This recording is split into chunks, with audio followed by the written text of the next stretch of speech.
ओम तत्सत्। श्रीमते रामचंद्राय नमः।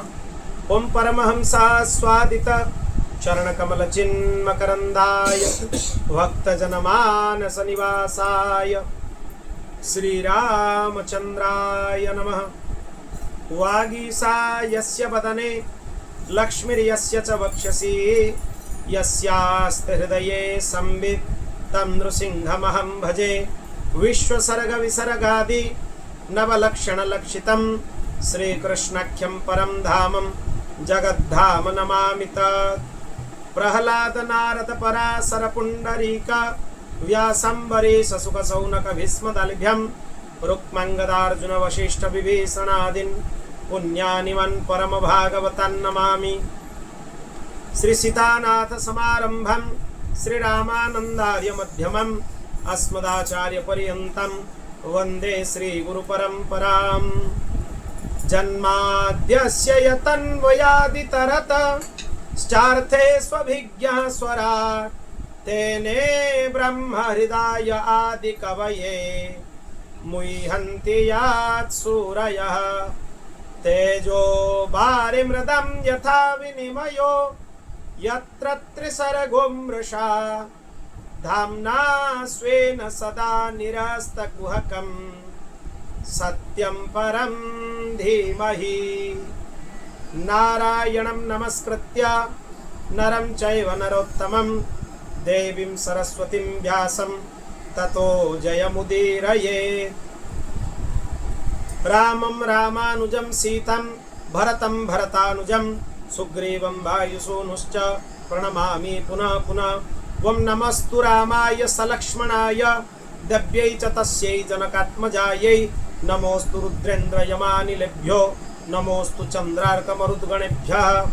ओम नमो भगवते उत्तमश्लोकाय नमः आर्यलक्षणशीलव्रताय नमः उपशिक्षितात्मन उपासितलोकाय नमः साधुवादनिकषणाय नमो ब्रह्मण्यदेवाय महापुरुषाय महाराजाय नमः। यस्यामलं नृपसदस्व यशोधुनापि गायन्त्यगग्नवृषयो दिगिभेन्द्रपट्टं संनाकपालपशुपालकिरीटजुष्टं पादम्बुजं रघुपतिं शरणं प्रपद्ये। श्रीराम जय राम जय जय राम श्रीराम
भगवान की श्री राधा गोपीनाथ भगवान की श्री लक्ष्मी नारायण भगवान की श्री उमा महेश्वर भगवान की श्री पवन सुत हनुमान की श्री जगन्नाथ महाप्रभु की श्री बलभद्र महाप्रभु की श्री सुभद्रा माता की श्री चक्रराज सुदर्शन भगवान की श्रीमद् जगत गुरु आद्य रामानंदाचार्य भगवान की गोस्वामी श्री तुलसीदास जी महाराज की चंद्रकला अवतार श्रीमद स्वामी श्री अग्रदेवाचार्य जी महाराज की श्रीमद स्वामी श्री मलुक देवाचार्य जी महाराज की, रसिक नृपति श्री हरिदास जी महाराज की, श्री पहाड़ी बाबा जी महाराज की, श्री भक्तमाली जी महाराज की,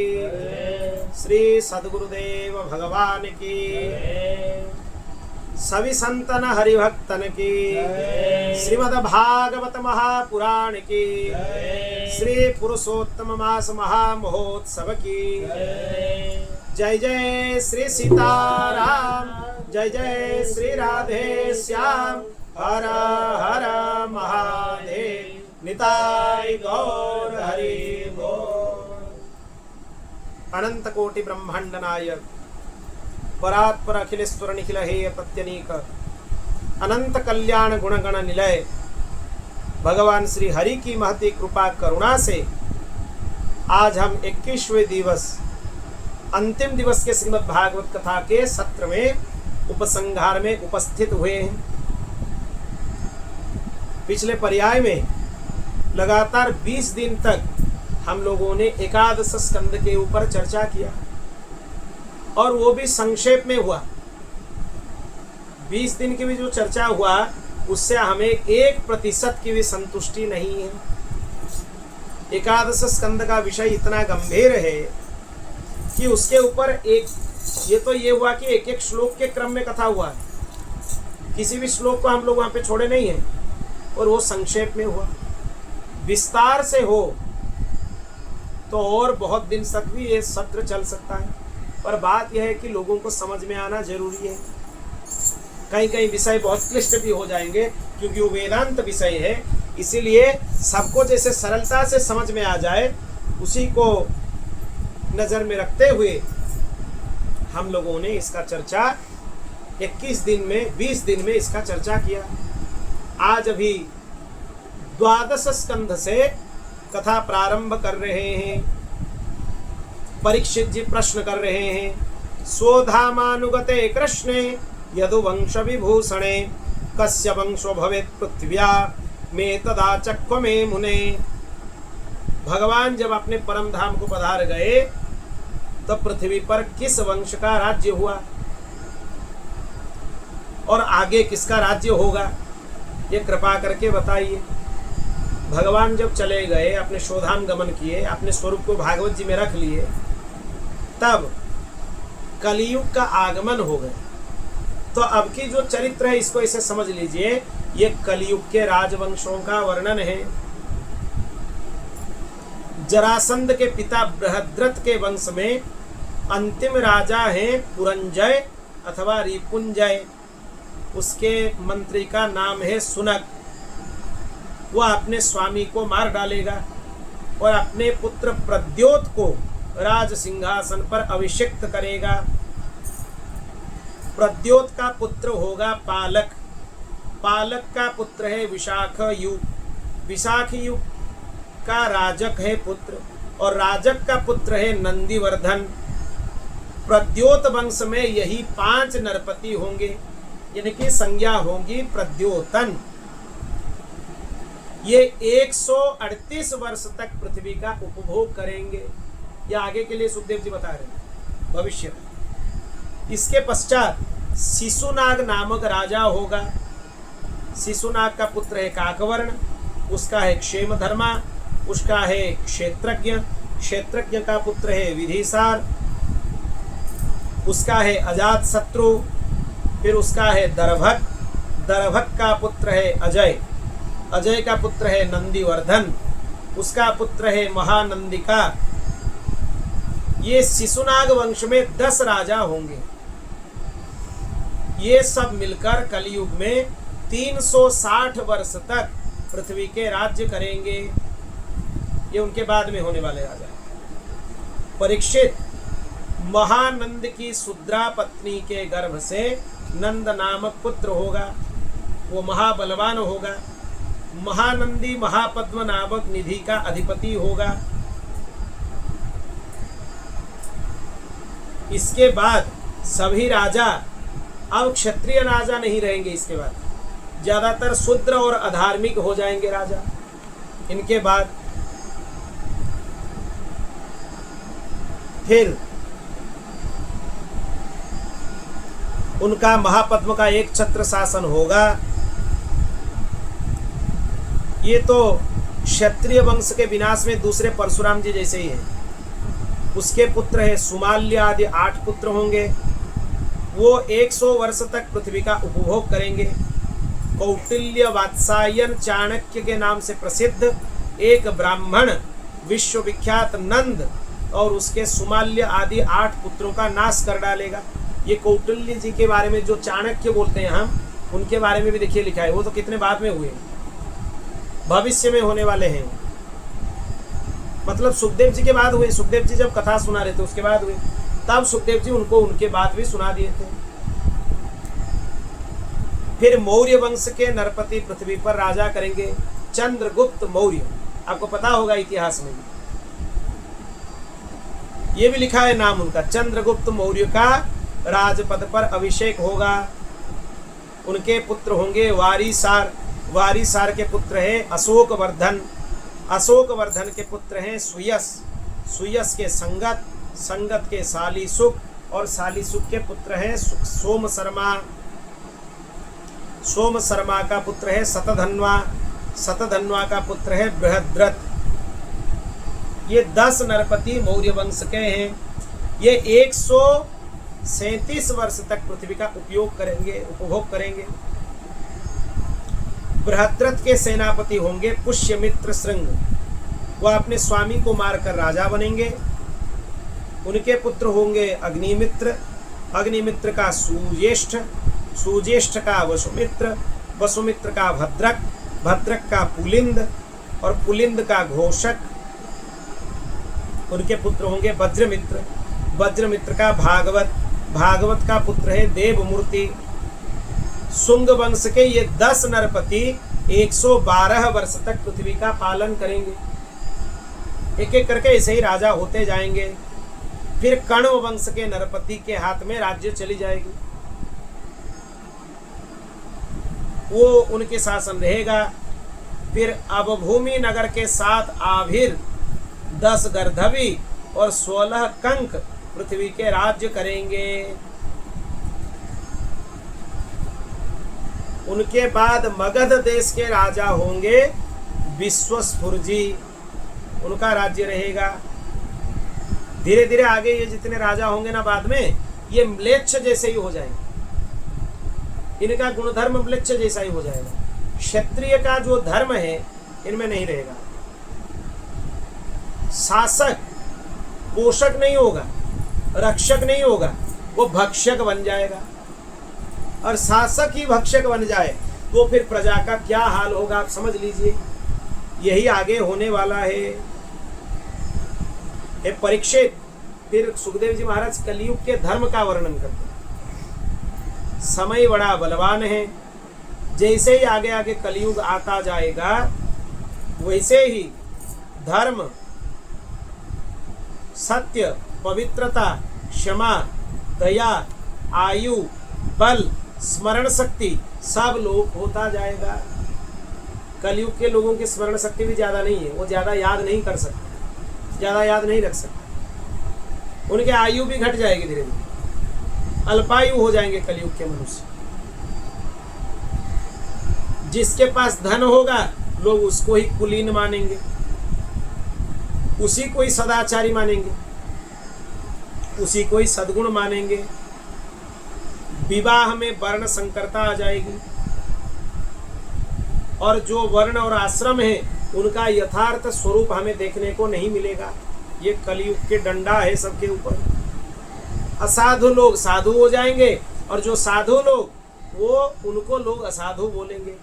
उन असाधुओं के लिए जो सच्चे साधु हैं उनको भी लोग गाली देंगे। ये तो होता ही है। कुछ असाधुओं के लिए अच्छे अच्छे साधुओं को भी गाली मिलती है। ये भी कलयुग का लक्षण है।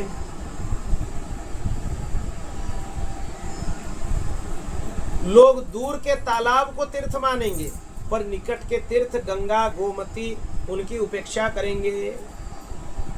जो पास में है उसकी उपेक्षा करेंगे, जो दूर में है उसको तीर्थ मानेंगे। ये बहुत बड़ी विडंबना है। जो पास के देवता हैं उनको ज़्यादा प्राधान्य देना चाहिए, उनका दर्शन करना चाहिए। आप कहीं भी जाओ, कहीं भी घूमते फिरते रहो, जैसे हमारे यहाँ पे क्षेत्र के अधिपति हैं श्री जगन्नाथ जी, श्री लिंगराज जी, भगवती विमलाम्बा, अगर उनके दर्शन ना करते हुए आप कहीं भी घूमते रहिए, उनके प्रति अगर आपके मन में भाव नहीं है तो फिर आपकी अपराध है स्थान देवता के प्रति। यहाँ के हमारे यहाँ के बारीपदा के अधिपति भगवान जगन्नाथ जी हैं, कृष्ण बलराम हैं, जिनको हम हरि बलदेव जी बोलते हैं, भगवती अंबिका हैं, भगवती किचकेश्वरी जी हैं, उनको उनके दर्शन करना चाहिए। लोग नाना चिंताओं से दुख से ग्रस्त रहेंगे, प्राणियों का शरीर भी धीरे धीरे छोटा हो जाएगा।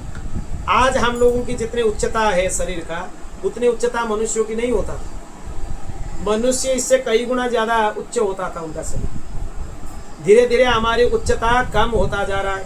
आगे आपको इतने इतने से लोग मिलेंगे, मनुष्य मिलेंगे इतने इतने, वही उनकी मैक्सिमम हाइट है, उससे ज्यादा नहीं बढ़ेंगे वो लोग। धीरे धीरे हाइट कम होता जा रहा है। ये भी कलयुग का प्रभाव है।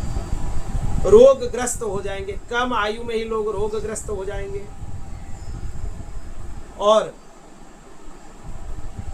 मनुष्य चोरी करेंगे, झूठ बोलेंगे, निरपराध के ऊपर हिंसा करेंगे, नाना प्रकार के कुकर्म से अपनी जीविका चलाएंगे। धीरे धीरे धान, जौ, गेहूं आदि जो धान्य के पौधे हैं, ये भी छोटे छोटे हो जाएंगे। हम जब छोटे थे, जितने बड़े बड़े धान्य का वृक्ष होता था, जो उसका पौधा होता था, आज उतना बड़ा नहीं दिख रहा, छोटा हो गया है उसका। आगे ये और भी छोटा हो जाएगा। ये भी युग धर्म का ही प्रभाव है। बादल में बिजली तो बहुत ज्यादा चमकेगी, परंतु वर्षा कम होगी। बिजली में ही लोगों की प्राण चला जा रहा है। बारिश कहाँ हो रहा है? अभी बीच में कुछ दिन पहले इतना ज्यादा उसमें बिजली गिरा, कितने सारे लोग पधार गए कहीं कहीं, पर बारिश कहाँ हुआ? ये भी कलयुग का प्रभाव है। और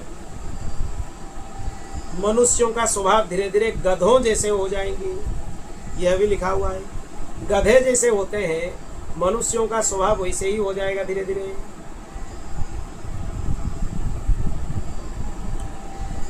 और इस स्थिति में धर्म की रक्षा करने के लिए भगवान कल की अवतार ग्रहण करेंगे। जब उतना ये अवस्था हो जाए कि कलयुग की अंतिम चरण पहुंच गया है, लोगों की आयु घटते घटते 12.5 साल की आयु रह जाए, उनके उच्चता भी बहुत ज़्यादा कम हो जाए, सत्य नाम की, धर्म नाम की कोई चीज़ है ही नहीं, उस समय भगवान अवतार ग्रहण करेंगे और जितने पाखंडी हैं सबके संहार करेंगे, साधु जन की रक्षा करेंगे। ये संक्षेप से भगवान सुखदेव जी युग धर्म का वर्णन किए। कलयुग के दोषों से बचने का उपाय क्या है? सुखदेव जी बोल रहे हैं नाम संकीर्तन।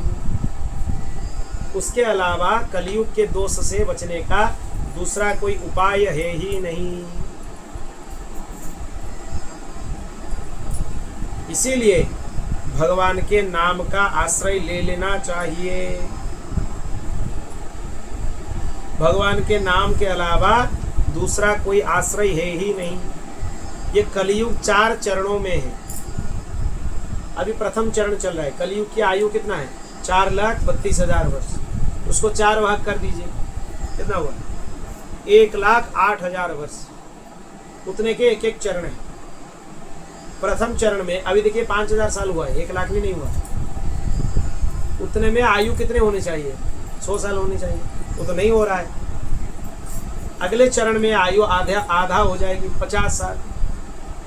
दूसरे चरण में, तीसरे चरण में 25 साल और चौथे चरण में 12.5 साल।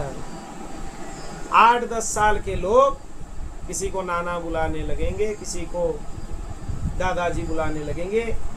केस पक जाएंगे सबके, 4-5 साल में सबके केस पक के सफेद हो जाएंगे। ये कलयुग का अंतिम चरण होगा।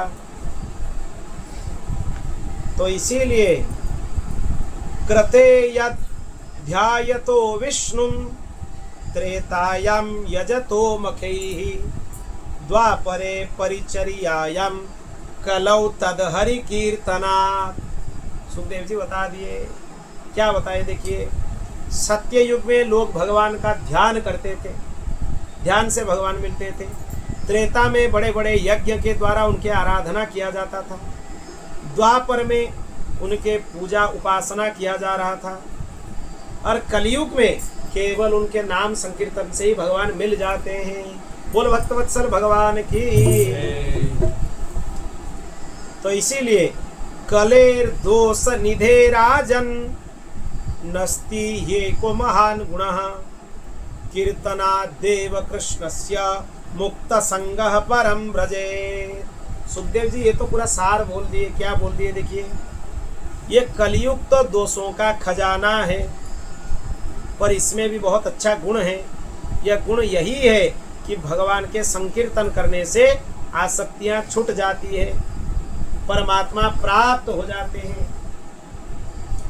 यही दो प्रश्न होता है लोगों का, आसक्ति से हम कैसे मुक्त होंगे, भगवान कैसे मिलेंगे। सुखदेव जी बोले एक ही काम करो, नाम संकीर्तन, केवल नाम संकीर्तन। 4 प्रकार के प्रलय हैं, उनका वर्णन करते हैं सुखदेव जी महाराज। 1000 चतुर्युगी का ब्रह्मा जी का एक दिन होता है। ध्यान से सुन लीजिए। ब्रह्मा के इस दिन को ही कल्प कहते हैं। ब्रह्मा जी का एक दिन, एक कल्प में 14 मनु होते हैं, 14 इंद्र होते हैं, 14 सप्तर्षियां होते हैं एक दिन में ब्रह्मा जी।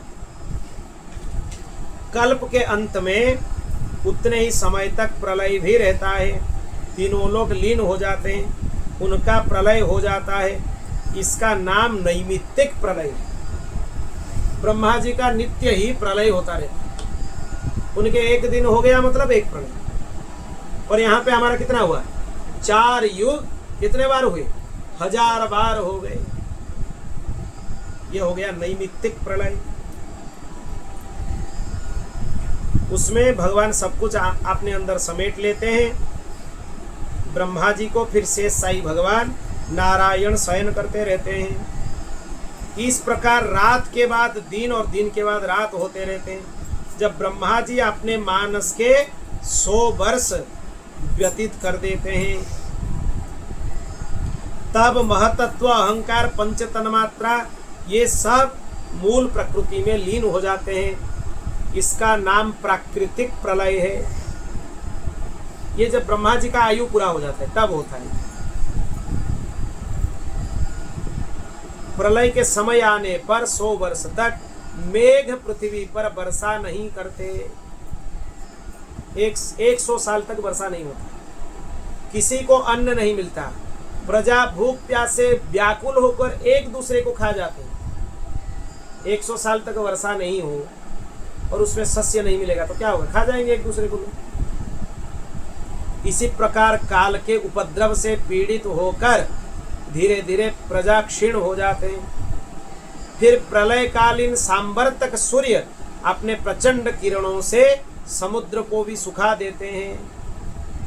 उस समय संकर्षण भगवान के मुख से संवर्तक अग्नि प्रकट होती है। शेषनाग के मुख से संवर्तक अग्नि प्रकट होती है। वो नीचे के 7 पातालों को भस्म कर देती है। फिर वो आग के लपटे, इधर सूर्य की गर्मी, उधर उनकी आग की गर्मी, उससे सब कुछ जलकर भस्म हो जाता है। ये प्रलयकालीन जो सांवर्तक वायु है ये सैकड़ों वर्ष तक चलता रहता है। आकाश तो धुआं ही रह जाता है, चारों तरफ धुआं, जलकर राख हो जाता है, भस्म हो जाता है। फिर उसके बाद असंख्य रंग बिरंगे बादल आकाश में मंडराते हैं। सैकड़ों वर्ष तक खाली वर्षा ही होता रहता है। इतना वर्षा होता है, सब कुछ जलमग्न हो जाता है। इस प्रकार जल प्रलय होने से पृथ्वी अपने विशेष गुण गंध को खींच लेता है। सब कुछ फिर एकाकार बन जाता है उस प्रलय में। ऐसे ही एक एक करके मूल तत्व में सब कुछ लीन हो जाते हैं। ये तन्मात्राएं पंच महाभूत ये सब एक एक करके फिर लीन हो जाते हैं। ये सब प्रलय का स्वरूप है। ये प्रलय कितना भयंकर है देखना है। प्रलय नहीं देखना है तो भजन करो, भगवान के पास चले जाओ। नहीं करोगे तो बाद जन्म मृत्यु के चक्र में रहोगे, तो फिर प्रलय देखने का सौभाग्य आपको अवश्य मिलेगा। मुक्त नहीं होगे तो क्या करोगे? प्रलय देखोगे फिर आओगे। तो इतने कष्टदायक स्थिति को देखने के लिए क्यों रहे? खूब भजन करो, मुक्त हो जाओ। बोल भक्तवत्सल भगवान की। अब सुखदेव जी का अंतिम उपदेश। परीक्षित, इस श्रीमद् भागवत महापुराण में बार बार भगवान का संकीर्तन ही हुआ है। तो ज्ञान यही है कि भागवत जी का सार यही है कि संकीर्तन करो। आप भागवत सुन लिए और आप संकीर्तन नहीं कर रहे हो तो आपने भागवत जी सुना ही नहीं। कीर्तन करो। आज से कम सब लोग नियम ले लो, नियम पूर्वक कम से कम 15 मिनट सब लोग कीर्तन करेंगे, तब जानोगे हमारा भागवत सुनना सफल हुआ। ब्रह्मा रुद्र, इसको फिर बढ़ाते चलो, 15 मिनट में सीमित मत रखो, आधा घंटा करो, धीरे धीरे इसको बढ़ाते चलो। ब्रह्मा और रुद्र भी श्री हरि से पृथक नहीं है। ये भी अंतिम उपदेश है। उन्हीं की प्रसाद लीला और क्रोध लीला की अभिव्यक्ति है। प्रसाद लीला की अभिव्यक्ति है ब्रह्मा जी और क्रोध लीला की अभिव्यक्ति है भगवान शिव। त्वं तु राजन् मरिष्येति पशु बुद्धि मिमां जहि न जातः प्राग्भूतोद्य देहवत्वं न नंक्षसि। राजन, अब तुम यह पशुओं की अविवेक मूलक धारणा छोड़ दो कि मैं मरने वाला हूँ, मैं मरूंगा, यह भूल जाओ। जैसे शरीर पहले नहीं था अब पैदा हुआ है फिर नष्ट हो जाएगा, वैसे ही तुम भी पहले नहीं थे, तुम्हारा जन्म हुआ, तुम मर जाओगे, यह बात नहीं है। मृत्यु तो शरीर की है, आत्मा की मृत्यु नहीं है। जैसे बीज से अंकुर और अंकुर से बीज उत्पत्ति होती है, वैसे ही एक दूसरे से उत्पन्न होते रहते हैं। तो इसीलिए तुम शुद्ध बुद्ध जन्म मृत्यु से रहित भगवान का ही स्वरूप हो, ये समझ लो। अपने बुद्धि को परमात्मा में लगा दो। भगवान तो मृत्युओं के भी मृत्यु हैं, काल के काल हैं, तेज के तेज हैं, उनके जैसा कोई हो ही नहीं सकता। सर्वाधिष्ठान है, ब्रह्म है। तो इसीलिए अब और तुम क्या सुनना चाहते हो? परीक्षित बताओ। परीक्षित जी बोले, देखिए आप तो करुणा के मूर्ति हैं, आप मुझ पर कृपा करके भगवान के अनादि अनंत स्वरूप और लीलाओं का वर्णन किया। मैं आपके कृपा से अनुग्रहित हुआ, कृतकृत्य हुआ, कृतार्थता का अनुभव किया। यही श्रोता के मन में होना चाहिए। आप कथा सुन रहे हो, कथा सुनने का फल क्या है? ना कथा सुन के हम भगवत कृपा से कृतकृत्यता का अनुभव कर रहे हैं, कृतार्थता का अनुभव कर रहे हैं। यही कथा सुनने का फल होना चाहिए। तो इसीलिए अब मैं ये समझ गया, ये अज्ञान भी मिट गया, मेरा चित्त ज्ञान विज्ञान में प्रतिष्ठित हो गया। आप भगवान के कल्याणमयी स्वरूप का साक्षात्कार करा दिए। मैं अभय पद में स्थित हूँ, यह ज्ञान भी आप करा दिए। और आपके मुखारविंद से जो श्रीमद् भागवत कथा का हमने श्रवण किया, आप जिस लीलाओं का वर्णन किए, इसके गान से परम आनंद का अनुभव हुआ। इसमें बड़े बड़े आत्माराम पुरुष भी रमते रहते हैं, इसमें भागवत जी में। वैसे ही राजा परीक्षित प्रेम से उनको पूजा किए, उनको विदा किए। सुखदेव जी महाराज फिर अंतर्ध्यान हो गए वहां से। फिर परीक्षित जी अपने अंतरात्मा को भगवान के चरणों में लगा दिया। वहीं महायोग में स्थित होकर ब्रह्म स्वरूप में वो स्थित हो गए थे। अब जो तक्षक आया था डसने के लिए, वो आ गया डसने के लिए, पर तब तक परीक्षित जी के चित्त भगवान में लग गया था। वो ब्रह्म स्वरूप में स्थित होकर भगवत प्राप्ति हो ही गया था। खाली साप पूर्ण करना था, शरीर के भस्म होना। वो पूर्ण हुआ। तक्षक के विष के प्रभाव से परीक्षित जी का शरीर जलकर भस्म हो गया। पर वो भगवान के दिव्य धाम को गए। फिर परीक्षित जी का तक्षक दंशन से मृत्यु हुआ। इसको सुनकर परीक्षित जी के पुत्र जन्मेजय जी सर्प यज्ञ करने लगे, सांपों को मारने वाला यज्ञ करने लगे। वो यज्ञ को आस्तिक मुनि आकर बंद किए। वो बोले कि सर्पों, जो निरपराधी सर्प हैं, उनको दंड देने का कोई आवश्यकता नहीं है। फिर ये बोला गया कि जो आस्तिक ऋषि का स्मरण करता है, सर्प उसको बाधा नहीं पहुंचाते हैं।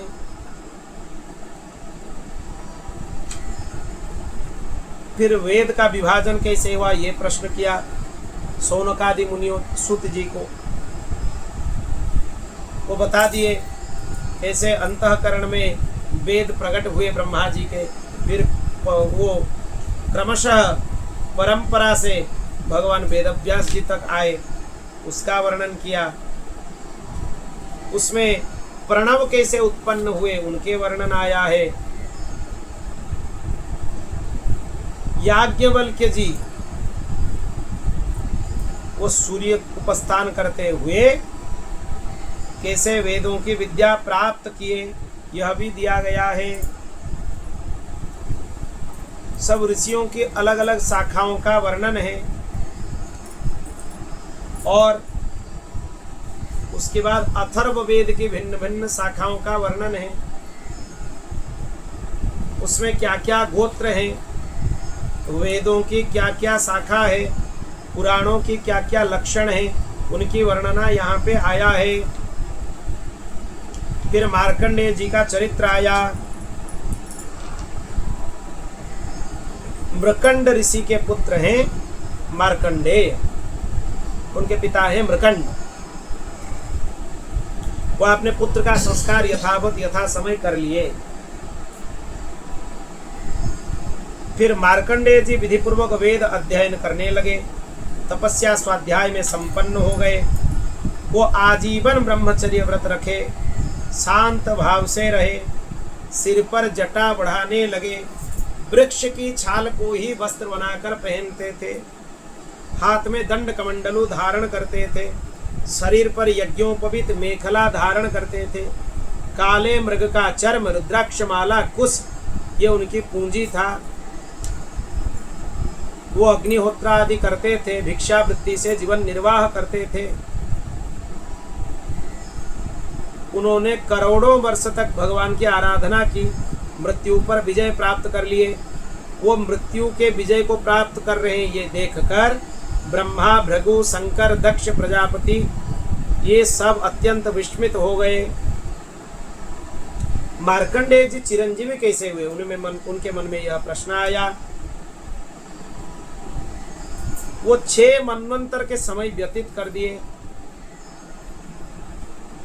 जब 7वें मनवंतर का समय आया, इंद्र को पता चला कि वो तपस्या कर रहे हैं। वो तपस्या में विघ्न डालने के लिए सबको भेजे। फिर सब लोग अपना प्रयत्न कर लिए, पर कोई फर्क नहीं हुआ उनके ऊपर। वो भगवान के भजन में ही लगे हुए थे। तब मार्कंडेय मुनि अग्निहोत्र करके भगवान की उपासना कर रहे थे, उनके नेत्र बंद था। उनको देखने से यह मालूम हो जाता था कि इनको पराजित कर सकना बहुत कठिन है। इंद्र उनको पराजित नहीं कर पाए। अप्सराएं उनके सामने नाचने लगे, गाने लगे, गंधर्व वीणा वादन करने लगे। और जो कामदेव है वो शोषण, दीपन, सम्मोहन, तापन, उन्मादन नाम के 5 बाण हैं उसके पास, वो भी चला दिया। उसका भी प्रभाव उनके ऊपर कुछ नहीं हुआ।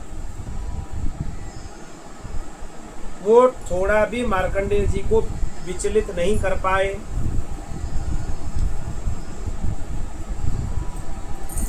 तो उनके कृपा प्रसाद से भगवान नर नारायण प्रकट हुए। किनके कृपा प्रसाद से?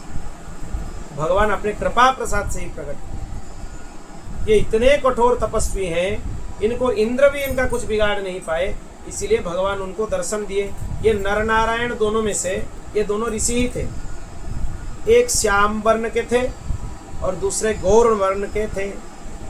दोनों के नेत्र खिले हुए कमल के समान थे। 4 भुजाएं थे। एक मृगचर्म पहने हुए थे, दूसरे वृक्ष की छाल पहने हुए थे। कमलगट्टे की माला उनके कंठ में था। दंड कमंडलू आदि उनके पास था। उनके शरीर से चमकती हुई बिजली बाहर आ रहे थे। तब मार्कंडेय जी उनको दंडवत प्रणाम किए, नमस्कार किए, आसन पर बिठाया, उनके चरणों में प्रणाम किया।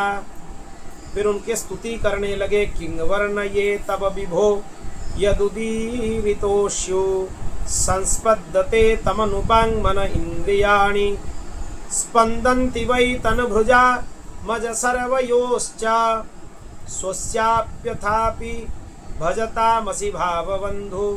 भगवान मैं अल्पज्ञ हूँ, मैं आपकी महिमा कैसे वर्णन कर सकता हूँ? जो अल्पज्ञ है वो सर्वज्ञ की महिमा क्या ही बताए। आप सर्वज्ञ हैं और मैं अल्पज्ञ हूँ, तो क्या बोलूं, क्या स्तुति करूं आपके? भगवान नारायण बोले, तुम चित्त की एकाग्रता, तपस्या, स्वाध्याय, संयम से सिद्ध हो गए हो।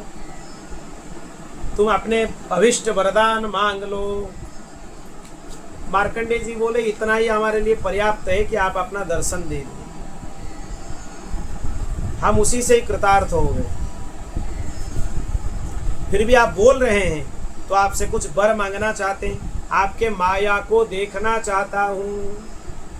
मार्कंडेय जी क्या मांग लिए? देखो भगवान, आपके माया को मैं देखना चाहता हूँ, जिसमें मोहित होकर लोग इधर उधर हो जाते हैं। तब भगवान बोले मुस्कुराकर, ठीक है वैसा ही होगा। भगवान बद्रीवन को चले गए नरनारायण। भगवान मुस्कुरा दिए, उनकी मुस्कुराहट ही माया है। अद्भुत है उनकी माया। मार्कंडेय ऋषि उनके आश्रम में ही बैठे थे, पूजन कर रहे थे। उनके मन में बहुत प्रेम आ रहा था भगवान के प्रति। एक दिन वो पुष्पभद्रा नदी के तट पर भगवान की उपासना कर रहे थे। बड़ी जोर की आंधी चलने लगी। आंधी के कारण आवाज होने लगा, बादल आकाश में मंडराने लगे, बिजली चमककर कड़कने लगी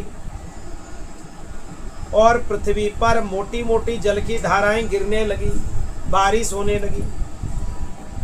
चारों ओर से समुद्र पृथ्वी को निगलते हुए उमड़ आ रहा है, ये दिखाई दिया मार्कंडेय जी को। आंधी के वेग से समुद्र में बड़ी बड़ी लहरें आ रहे हैं, बड़े बड़े मगरमच्छ उछल रहे हैं पानी में। वो जल राशि में सब कुछ डूब गया। उद्भिज, स्वेदज, अंडज, जरायुज सब व्याकुल हो गए। ये प्रलय काल की स्थिति उत्पन्न हो गया। वो अपने प्राण बचाने की चेष्टा किए, कैसे यहाँ से भागकर चले जाएं, व्याकुल हो रहे थे। वो उसमें बहते हुए आगे चले गए, कहीं उनका ज्ञान नहीं रहा। एक दूसरे के शिकार बन रहे थे प्राणी। ऐसे लाखों करोड़ों वर्ष प्रलय समुद्र में ही व्यतीत हो गया। एक बार उन्होंने पृथ्वी के एक टीले पर एक छोटा सा बरगद का पेड़ देखा।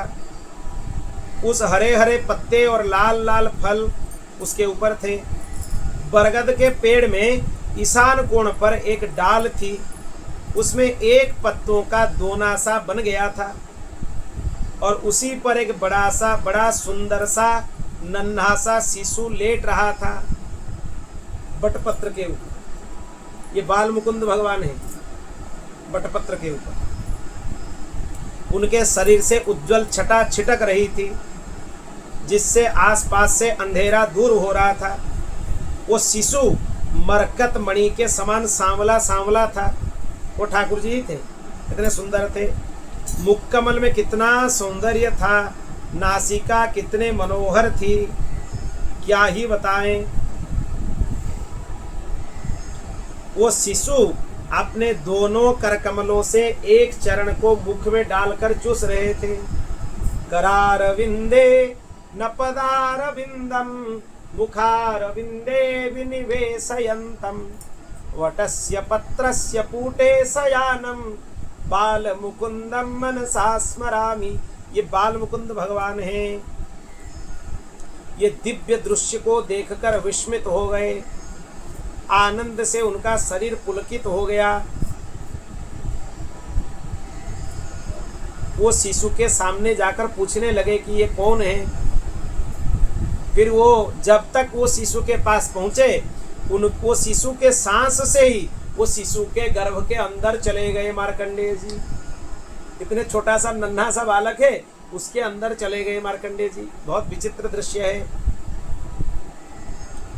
वहां भी जाकर इतने विचित्र दृश्य देखा उनको, वो आश्चर्य हो गए।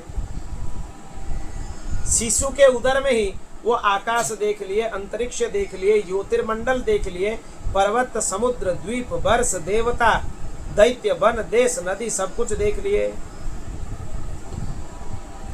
कहाँ तक कहा जाए, हिमालय पर्वत पुष्पभद्रा नदी उनके आश्रम सब कुछ उन्होंने देख लिया। फिर शिशु के श्वास से ही बाहर आ गए, प्रलयकालीन समुद्र में गिर पड़े। विचित्र लीला हो रहा है मार्कंडेय जी के साथ। अब फिर उन्होंने देखा वो बरगद का पेड़ ज्यों का त्यों विराजमान है। भगवान मंद मंद मुस्कुरा रहे हैं मार्कंडेय जी के तरफ देखकर। वो शिशु के रूप में क्रीड़ा कर रहे थे। अब वो तुरंत अंतर्ध्यान हो गए। वो बरगद का वृक्ष, प्रलयकालीन दृश्य सब तत्काल अंतर्ध्यान हो गया। फिर मार्कंडेय जी देखे वो अपने आश्रम में जैसे बैठे थे वैसे ही बैठे। वो भगवान को बोले थे ना, आपके माया दर्शन करना चाहता हूँ। भगवान अपने माया का प्रभाव मार्कंडेय जी को दिखा दिए। मार्कंडेय जी बोले, प्रभु आपकी माया बहुत विचित्र है, हमें अभय दान करें, हम आपके शरणागत हैं। भगवान शंकर भगवती पार्वती नंदी जी के ऊपर सवार होकर आकाश मार्ग में तब विचरण कर रहे थे। मार्कंडेय जी को उस अवस्था में उन्होंने देखा, उनके हृदय में वात्सल्य आ गया। तब उन्होंने यहाँ पर आकर पहुंच गए। तब भगवान शंकर ने कहा, देवी श्री भगवान उवाच लिखा है शिव जी के लिए। यहाँ ये और भी बहुत स्थानों में भागवत जी में लिखा हुआ है। शिव जी बोल रहे हैं श्री भगवान उवाच, इसीलिए लोगों को भेद इसलिए दर्शन होता है, वो शिव जी में और भगवान में भेद मानते हैं। शिव जी और भगवान में इतना भी रंच मात्र का भेद नहीं है। तो इसीलिए भगवान बोलने लगे, शिव जी ये महापुरुष है, इनके जैसा संत मिलना सौभाग्य का विषय है। मार्कंडेय के पास भगवान गौरी शंकर आकर पहुंच गए। वो उनको तुरंत जब देखे कि भगवान शंकर आ गए तो उनके चरणों में दंडवत प्रणाम किए।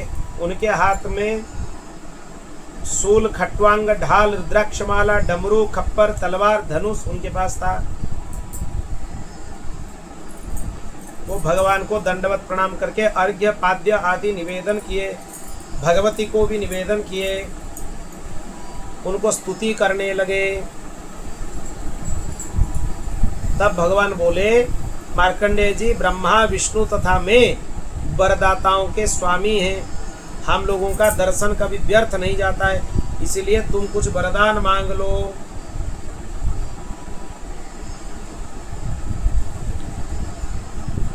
तब भगवान को वो बोलने लगे, स्तुति करने लगे कि आपके चरणों में हमारा चित्त लगा रहे, ये संसार हमारे लिए स्वप्न जैसा दृश्य बन जाए, और भगवान में, उनके शरणागत भक्तों में, आप में मेरी अविचल भक्ति सर्वदा बनी रहे, यही वरदान दीजिए। शिव जी फिर उनको वरदान दिए। प्रसन्न होकर शिव जी वहां से चले गए। फिर भगवान के अंग उपांग आयुधों का रहस्य, भिन्न भिन्न सूर्य गणों का वर्णन यहाँ पे दिया गया है। सूर्य कितने हैं? 12 हैं। आदित्यों की संख्या कितने हैं? 12। भगवान अष्टभुज भगवान कैसे होते हैं, षडभुज भगवान कैसे होते हैं, इत्यादि विषय भी इसमें दिया हुआ है। भगवान क्या क्या आयुध ग्रहण करते हैं। फिर श्रीमद् भागवत की संक्षिप्त सूची यहाँ पे दिया गया है। ये सूची अध्याय है, इसको सुनने से ही संपूर्ण भागवत जी का सुनने का फल यहाँ पे प्राप्त हो जाता है। बोल भक्तवत्सल भगवान की जय, शरणागत वत्सल भगवान की जय। ध्यान से सुनिए। नमो धर्माय महते, नमः कृष्णाय वेधसे, ब्राह्मणेभ्य नमस्कृत्य धर्मान् वक्ष्ये सनातनान्। भगवत भक्ति रूप महान धर्म को नमस्कार है। विश्व विधाता भगवान श्री कृष्ण को नमस्कार है। अब मैं ब्राह्मणों को नमस्कार करके भागवत में जो सनातन धर्म का संक्षिप्त विवरण है वो सुना रहा हूँ। सोनकादि ऋषियों, आप लोगों ने मुझसे जो प्रश्न किया था उसके अनुसार मैंने भगवान विष्णु का यह अद्भुत चरित्र सुनाया।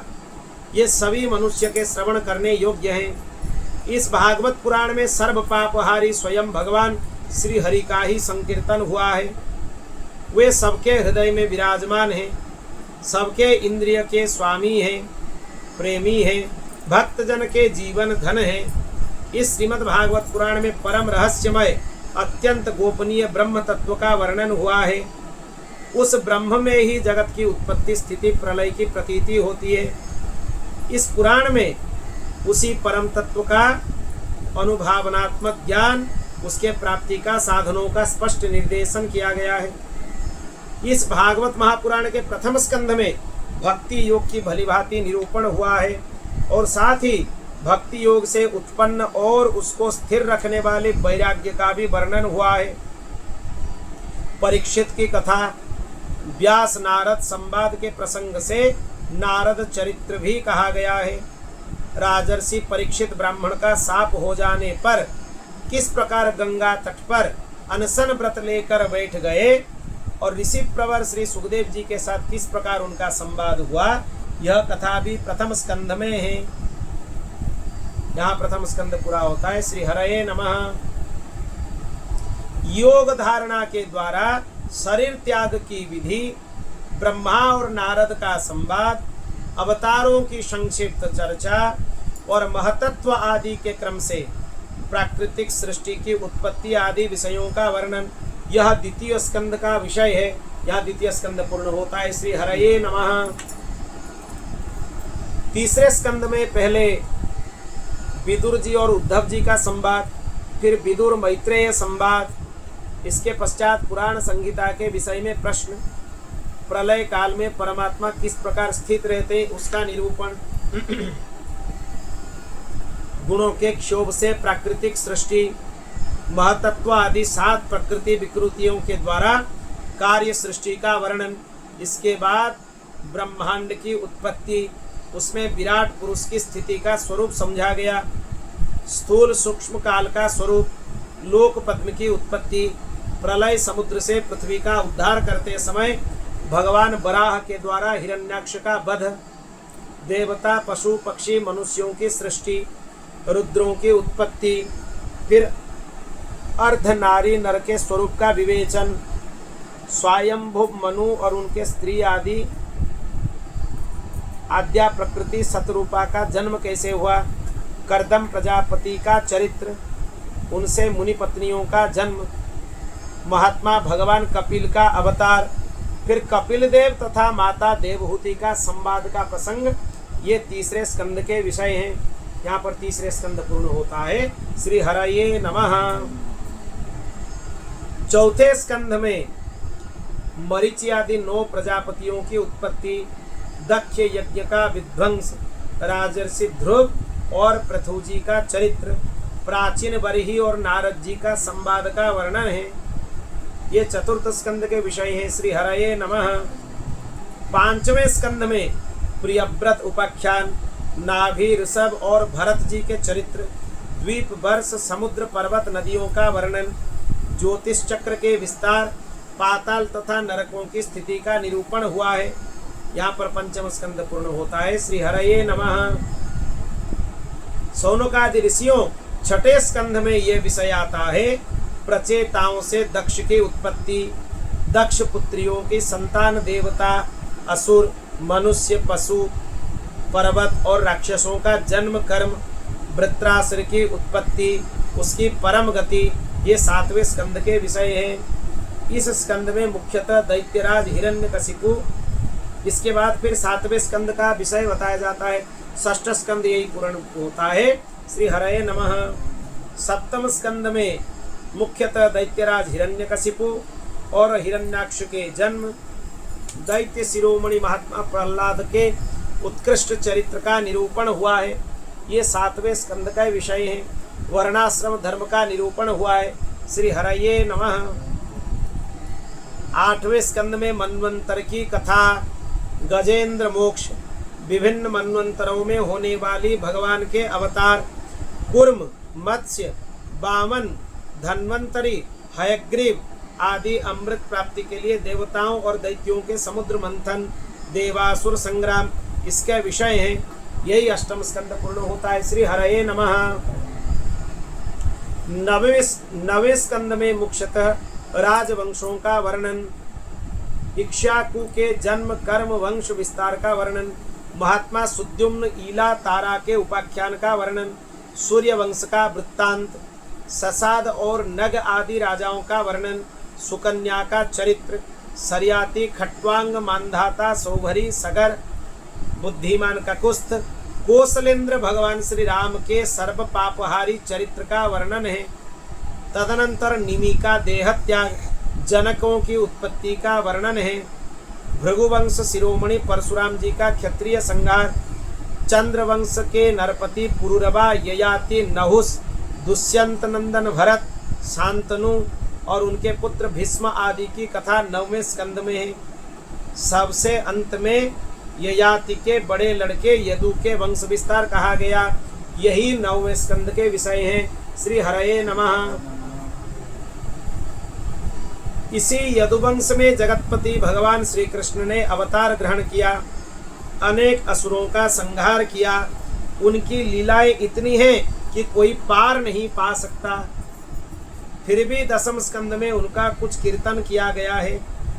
वसुदेव की पत्नी देवकी के गर्भ से उनका जन्म हुआ। गोकुल में नंद बाबा के घर जाकर बढ़े। पूतना के प्राण को दूध के साथ पी लिया भगवान ने। बचपन में ही छकड़े को उलट दिया। तृणावर्त बकासुर वत्सासुर को पीस डाला। सपरिवार धेनुकासुर प्रलंबासुर को मार डाला। दावानल से घिरे गोपियों की रक्षा की। कालिय नाग का दमन किया। अजगर से नंद बाबा को छुड़ाया। इसके बाद गोपियों ने भगवान को पति रूप से प्राप्त करने के लिए व्रत किया और भगवान श्री कृष्ण ने प्रसन्न होकर उन्हें अभिमत वर दिया। भगवान ने यज्ञ पत्नियों पर कृपा की। उनके पतियों ब्राह्मणों को बड़ा पश्चाताप हुआ। फिर गोवर्धन धारण की लीला करने पर इंद्र और कामधेनु ने आकर भगवान का यज्ञाभिषेक किया। शरद ऋतु की रात्रियों में ब्रज सुंदरियों के साथ रास क्रीड़ा किए भगवान। दुष्ट शंखचूड़ अरिष्ट और केसी के वध के लीला हुई। तदनंतर अक्रूर जी मथुरा से वृंदावन आए। उनके साथ भगवान श्री कृष्ण और बलराम जी मथुरा के लिए प्रस्थान किए। उस प्रसंग पर ब्रज सुंदरियों ने जो विलाप किया उसका वर्णन है। राम और श्याम ने मथुरा में जाकर वहाँ की सजावट देखी। कुबलया, पीड़, हाथी, मुष्टिक, चाणूर और कंस आदि का संहार किया। सांदीपनि गुरु के यहाँ विद्या अध्ययन करके उनके मृत पुत्रों को लौटा दिए। और सौनकादि ऋषियों जिस समय भगवान श्री कृष्ण मथुरा में निवास कर रहे थे उस समय उन्होंने उद्धव और बलराम जी के साथ यदुवंशियों का सब प्रकार से प्रिय और हित किया। जरासंध कई बार बड़ी बड़ी सेनाएं लेकर आया। भगवान ने उनका उद्धार करके पृथ्वी का भार हल्का किया। काल यवन को मुचकुंद से भस्म कराया। द्वारिकापुरी बसाकर रातों रात सबको वहां पहुंचा दिया। स्वर्ग से कल्प वृक्ष और सुधर्मा सभा ले आए। भगवान ने दल के दल शत्रुओं को युद्ध में पराजित कर दिया। फिर रुक्मिणी जी का हरण कर लिए। बाणासुर के साथ युद्ध प्रसंग में महादेव जी पर ऐसा बाण छोड़ा कि वो जवाई लेने लगे। इधर बाणासुर की भुजाएं काट डाली। प्राग ज्योतिषपुर के स्वामी भौमासुर को मारकर 16,100 कन्याओं से विवाह किया। शिशुपाल, पौंड्रक, साल्व, दुष्ट दंत वक्त्र, संबरासुर, द्विविध, पीठ, मूर, पंचजन आदि दैत्यों के बल पौरुष का वर्णन करके यह बतलाई गई है कि भगवान उन्हें कैसे मारा। भगवान के चक्र ने काशी को जला डाला। एक बार ऐसे किए हैं भगवान, काशी को जला दी, पूरा काशी नगरी को ही भस्म कर दी। शिव जी उसमें कुछ नहीं बोले क्योंकि भगवान के ऊपर तंत्र मंत्र का प्रयोग किया गया। तो जो तंत्र मंत्र का प्रयोग हुआ था वो उलट गया। सुदर्शन भगवान के द्वार पर थे। ये कब हुआ? जब भगवान वो जो नकली वेशधारी वासुदेव था पौंड्रक, उसके वध किए। फिर भगवान के ऊपर काशी से ब्राह्मणों ने, कुछ तांत्रिकों ने तंत्र का प्रयोग किया।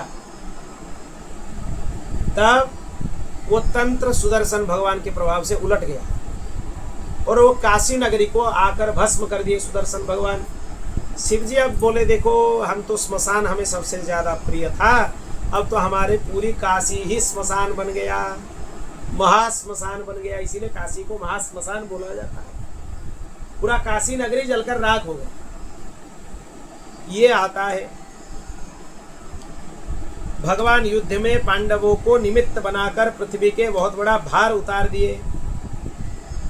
ये दशम स्कंद के विषय हैं और उसमें महात्मा सुदामा जी का चरित्र आता है। यही दशम स्कंद पूर्ण होता है। श्री हरये नमः।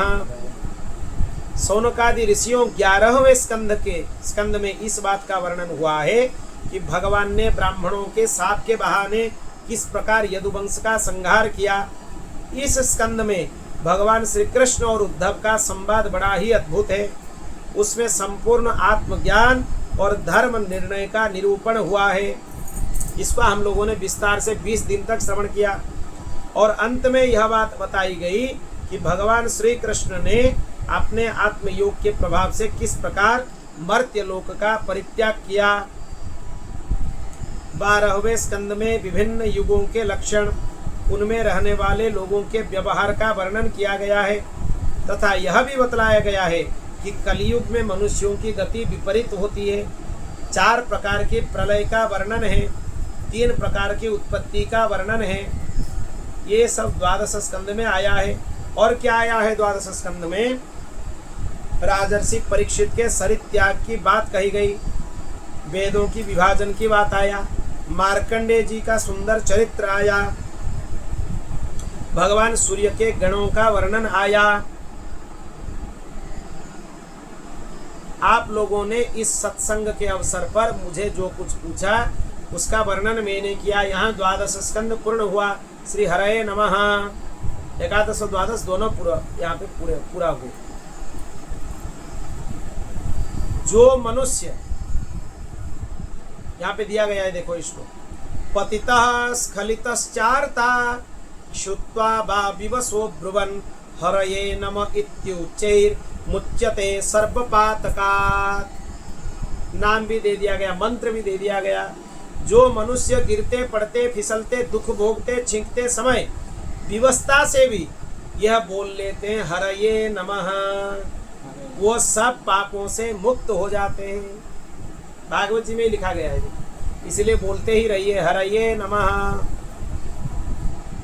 यदि देश काल वस्तु से अपरिच्छिन्न भगवान श्री कृष्ण के नाम लीला गुण आदि का संकीर्तन किया जाए, उनके प्रभाव महिमा आदि का श्रवण किया जाए, तो भगवान श्री कृष्ण हृदय कमल में आकर विराजमान हो जाते हैं, सारे दुख मिट जाता है। जिस वाणी के द्वारा अविनाशी भगवान के नाम लीला गुण आदि का उच्चारण नहीं होता है वो सब निरर्थक है। जिस वाणी से भगवान का यश ज्ञान किया जाता है वही असल में वाणी है, ये जानना चाहिए। इस प्रकार भागवत जी के सूची अध्याय का वर्णन हुआ। आगे अलग अलग पुराणों में उनकी श्लोक संख्या क्या है उसका निरूपण किया गया है। बोलो भक्तवत्सल भगवान की ध्यान से सुनिए।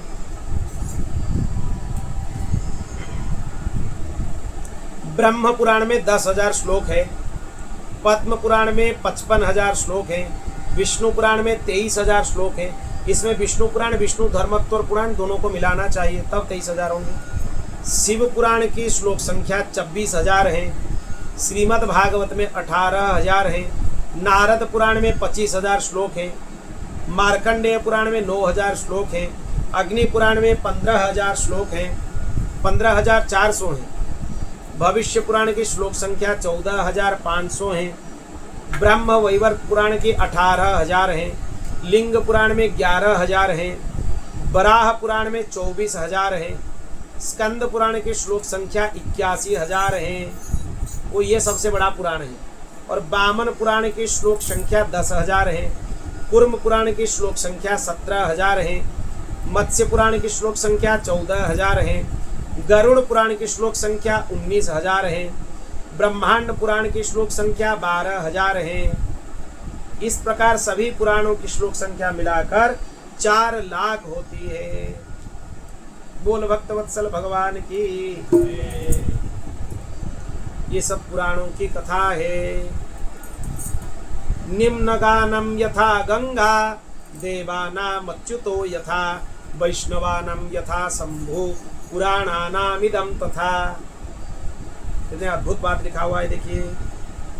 जैसे नदियों में गंगा है, देवताओं में भगवान अच्युत हैं और वैष्णवों में शिव जी शंकर जी श्रेष्ठ हैं, वैसे ही पुराणों में भागवत जी श्रेष्ठ हैं।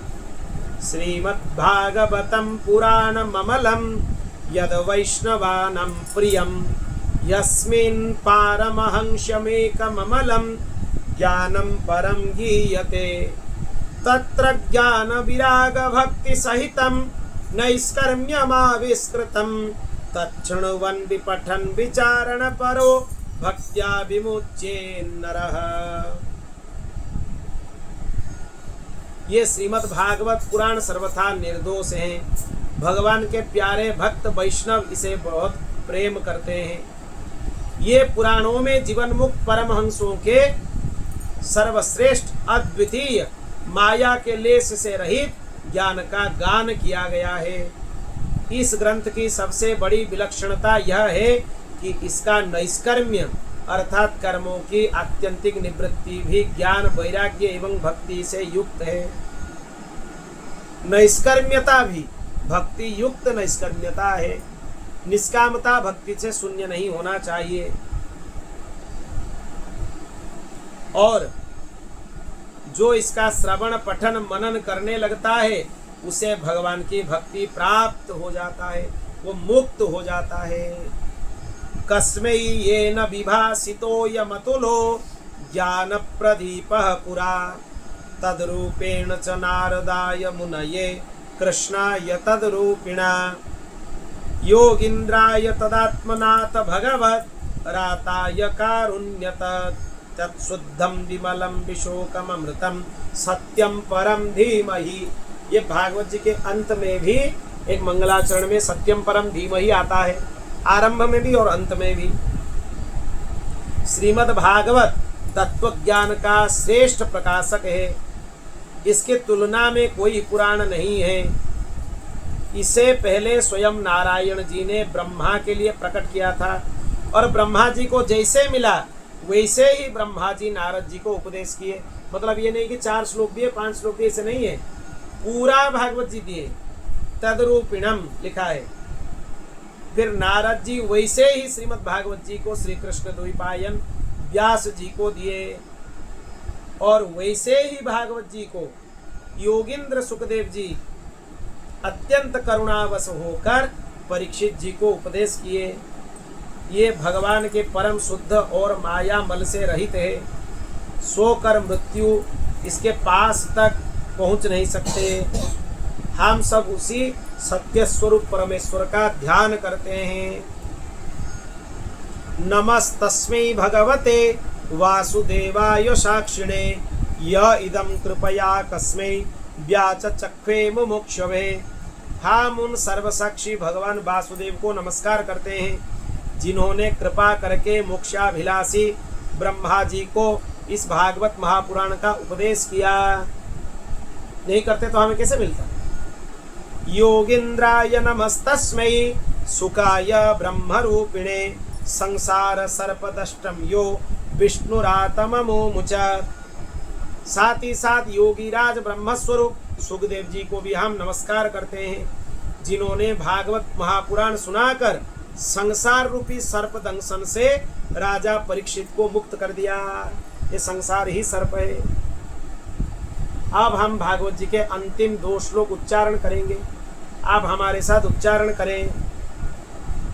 भवे भवे यथा भक्ति भवे भवे यथा भक्तिः पादयोस्तव जायते पादयोस्तव जायते तथा कुरुष्व देवेश तथा कुरुष्व देवेश नाथस्त्वं नो यतः प्रभो। नाथस्तं देवताओं के आराध्य देव सर्वेश्वर भगवान एकमात्र हमारे स्वामी हैं और सर्वज्ञ हैं। आप ऐसे कृपा कीजिए कि अगर बार बार भी हमें जन्म लेना हो तो आपके चरण कमलों में ही हमारी अविचल भक्ति बनी रहे, आपके चरण कमल से हम कभी दूर ही ना हो, ये वरदान दीजिए। नाम संकीर्तनम यस्य नाम संकीर्तनं यस्य सर्व पाप प्रणाशनम सर्व पाप प्रणाशनं प्रणामो दुःख समनास प्रणामो दुःख शमनास तं नमामि हरिं परम। तं नमामि हरिं परम। जिन भगवान के नामों का संकीर्तन सारे पापों को सर्वथा नष्ट कर देता है और जिन भगवान के चरणों में आत्मसमर्पण, उनके चरणों में प्रतीति सर्वदा के लिए सब प्रकार के दुखों को शांत कर देती है, वैसे ही उन्हीं परम तत्व स्वरूप श्री हरि को मैं नमस्कार करता हूँ। इति श्रीमद्भागवते महापुराणे वैयासिक्याम् अष्टादशसहस्रायां पारमहंस्यां संहितायां 12 स्कन्धे 13 इति 12 स्कन्धः समाप्तः। सम्पूर्णोऽयं ग्रन्थः त्वदीयं वस्तु गोविन्द तुभ्यमेव समर्पये येन त्वदङ्घ्रिकमले रतिं मे यच्छ शाश्वतीम्। यदक्षरं पदभ्रष्टं मात्राहीनं च यद् भवेत् तत्सर्वं क्षम्यतां देव प्रसीद परमेश्वर। मन्त्रतस्तन्त्रतश्छिद्रं देशकालारवस्तुतः सर्वं करोति निश्छिद्रं नाम संकीर्तनं तव। यस्य स्मृता च नामुक्त्या तपयज्ञ क्रियादिषु न्यूनं सम्पूर्णतां याति सद्य वन्दे तमच्युतं। श्री विष्णवे नमः, श्री विष्णवे नमः, श्री विष्णवे नमः। हरये नमः, हरये नमः, हरये नमः। हरिस्मरणात् सकलं परिपूर्णमस्तु। भगवान की बहुत कृपा है। आज पवित्र एकादशी के तिथि पर, वो भी पुरुषोत्तम मास की एकादशी में, भगवान की कृपा से आज इस 21 दिवस का सत्र यहीं विश्राम लेता है। भागवत जी तो अपने आप में परिपूर्ण है और भागवत जी कभी पूर्ण होते ही नहीं है, ये दोनों बात सही है। तो इसलिए भगवान इस पुरुषोत्तम मास में बहुत कृपा किए, उनके दिव्य चरित्रों का आश्रय लेकर हमें सत्संग करने का सौभाग्य मिला, यही परम सौभाग्य है। आगे फिर भगवान जैसे कृपा करेंगे, यथाशक्ति यथामति फिर दूसरे विषयों का श्रवण हम करेंगे। यही अपने वाणी को हम विराम देते हैं। श्री कृष्णचंद्र भगवान की, श्री राधा गोपीनाथ भगवान की, श्री अयोध्यानाथ भगवान की। हरि शरणम हरि शरणम हरि शरणम हरि शरणम हरि